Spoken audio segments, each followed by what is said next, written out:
উঁচু জমিন থেকে পানি নিচু জমিনে যায়, তেমনি খোদার রহমত আসে নম্রতার হৃদয়। ভোগবিলাসের বাড়ি গাড়ি পরে রবে সব, থাকতে সময় স্মরণ করো আল্লাহ আমার রব।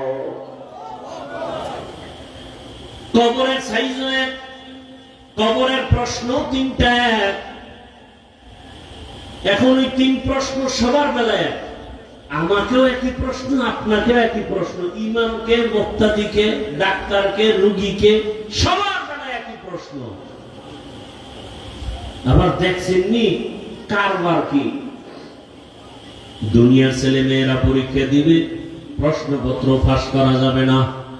প্রশ্নপত্র যদি ফাঁস হয়ে যায়, সংশ্লিষ্ট যারা তাদের চাকরি থাকবে না।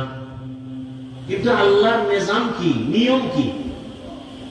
কবরের যে তিনটা প্রশ্ন ফ্লাশ করে দিলেন, শুধু ফাঁস করে নাই, প্রশ্নটা বারবার বারবার বুঝাবার জন্য নবীদের দায়িত্ব দিলেন। উম্মতের তিন প্রশ্ন বুঝাও, রবের সাথে সম্পর্ক লাগাও, রবকে, রবের চিনাও, রবের সাথে পরিচয় করাও। নামাজে দাঁড়ায় জানো রব্বানা লাকাল হামদ বলে রবের সাথে পরিচয়